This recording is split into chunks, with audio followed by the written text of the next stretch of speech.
So, you know how Mr. Beast cured 1,000 people of their blindness?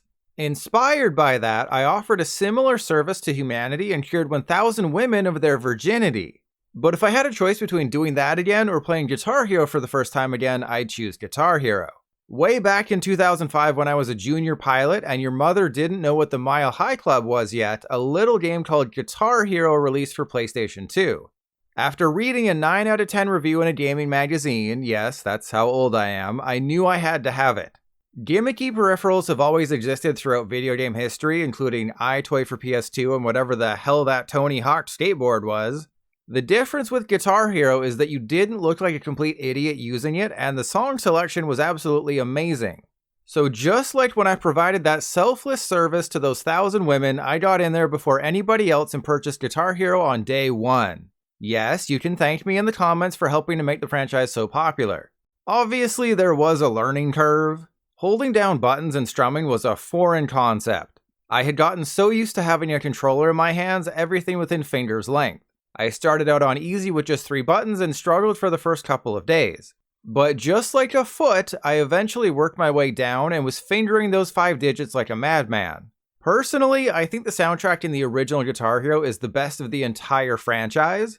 Though, after looking at it again nearly 20 years later, it seems to have far fewer tracks than I remember.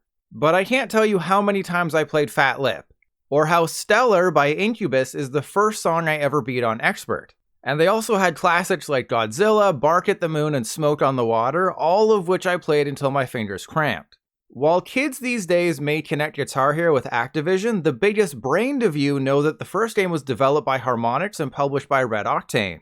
It was a huge risk that paid off, and Red Octane was acquired by Activision less than a year later, and gone by 2010. Yeah, maybe being consumed by a giant corporation isn't a good thing. Anyways, Guitar Hero was a massive success. Activision ran it into the ground with a new game seemingly every month. The original developer Harmonix went on to make Rock Band, and then the music genre seemed to go quiet. But just like 10 minutes after I eat Chipotle, there was a rumbling. In October 2015, Guitar Hero Live was released for seemingly every system, and as it so happened, just 2 weeks after Rock Band 4. If you thought this was a renaissance for the genre, well, you'd be wrong. Just like after I pulled the plug on my ex-wife's mother, it was merely a last gasp of air before finally laying to rest in hell. While Rock Band 4 merely continued the successful strategy the franchise had been known for, Guitar Hero Live went in a different direction. The main selling feature was the live part. Instead of having to waste your money on DLC that you'll own forever and never have to worry about losing, Activision decided that a paid music streaming service inside a video game was a fantastic idea. All told, Guitar Hero TV featured more than 400 songs, meaning Activision did support it for a time. But on December 1st, 2018, just 3 years after Guitar Hero Live launched, the service was permanently shut down. This all leads me to the most important question anyone will ask today. Why aren't Mr. Beast's friends called the Beastie Boys? Also, can you even play Guitar Hero Live in 2024? The answer is yes, but over 90% of the songs are unavailable. That's because if you click on the TV mode, you're greeted with this message telling you the service is unavailable and you should try again later. Well, just like when I waited for my dad to return after going out for Dino Nuggets, I'm still waiting, Activision. On disc, there's a whopping 42 songs. That may seem like a low number because it is. But don't fret, many recognizable artists are featured. And of course, it's only their best songs. Like when you think of Green Day, the first song that pops into your mind is obviously Nuclear Family. Or how about Linkin Park? Everyone agrees that Wastelands is their best song of all time. And who could forget Wolfmother's mega smash hit, Sundial? In fairness, several of the other songs are good. Here's to Never Growing Up by Avril Lavigne is great, same with Waking Up in Vegas by Katy Perry. 2 songs you definitely wouldn't expect in a Guitar Hero game. Looking at the setlist though, it's hard not to realize that a lot of the best songs in music history have already been featured in past Guitar Hero games, leaving us with scraps. Unfortunately, not even the greatest songs could have made me enjoy Guitar Hero Live. Despite being a person who holds the Guinness World Record for 4K feet pics on one hard drive, and also someone who's played every Guitar Hero and Rock Band entry, Live was a huge letdown. And it's all because of the new controller. Back in my day, guitars had 5 colored buttons placed horizontally. But with Guitar Hero Live, they went with 3 gray buttons and 3 more placed directly underneath. To put it James bluntly, I hated it. I consider myself good at fingering and was able to play a lot of Guitar Hero and Rock Band songs at the highest difficulty back when Gautier was somebody that I used to know. Maybe it's my boomer brain, but with Live, I was missing notes regularly on normal because the concept is so foreign. On screen, the top row is shown as hollow while the bottom row is solid. When you're fingering at high speeds, it's not nearly as simple as moving down the line. What's even crazier are the notes where you have to hit a button on the top row of one and bottom of another. Human fingers were not meant to contort that way. It's like the developers felt they had to change something this time around and chose poorly.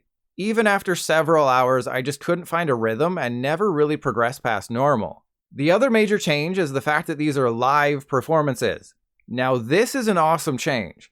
You're a real-life band performing for real-life people who will sing and dance along to the music. And if you start sucking, somebody in the crowd will hold up a "You Suck" sign. Why they brought a "You Suck" sign to a concert they paid for, I have no idea. It's not like I'm Nickelback. And that's Guitar Hero Live. In an attempt to reinvigorate a stagnant franchise, they did more harm than good, effectively killing off the genre. That's confirmed by the NPD sales data from way back in October 2015, which shows Rock Band 4 finishing in 10th place overall that month, while Guitar Hero Live is nowhere to be seen. It may be a little unfair to say that Rock Band 4 outsold Guitar Hero Live since it had a 2-week head start and sales tracking for Live only consisted of a week or so, but there's several other factors to be aware of. For starters, Rock Band was only available on PS4 and Xbox One, while Guitar Hero was on PS4, PS3, Xbox One, Xbox 360, and even Wii U. It was also released for iPhone because why not? Additionally, Guitar Hero was published by Activision, the bajillion-dollar company behind Call of Duty. Rock Band 4, meanwhile, was self-published by Harmonix in partnership with Mad Catz. You know, Mad Catz, the company that makes those controllers you give to your cousin at Thanksgiving when your parents say you have to play Nintendo with them. And if you reach around into the annals of history, you'll see that Rock Band 4 didn't really have much of a marketing budget. I don't recall seeing anything on TV. While Activision shelled out for a commercial featuring James Franco and Lenny Kravitz, 2 titans of the music industry. I did a little extra poking around the internet, and after watching hours of ASMR videos with people squishing their feet into different bowls of condiments, I discovered that neither Rock Band 4 nor Guitar Hero Live made the top 50 best-selling games of 2015 in the UK. A list that includes 3 different Call of Duty games. With sales like that, it's not surprising to see that the franchise hasn't continued. It's hard to pinpoint the exact reason why Guitar Hero and the music genre as a whole failed so miserably after 5 years of total domination. Fatigue definitely played a part, and after the Wii, people really didn't adopt having random peripherals taking up space in their home. If you already bought Guitar Hero or Rock Band in the past, odds are it's still sitting in a box in your basement wishing to see light again.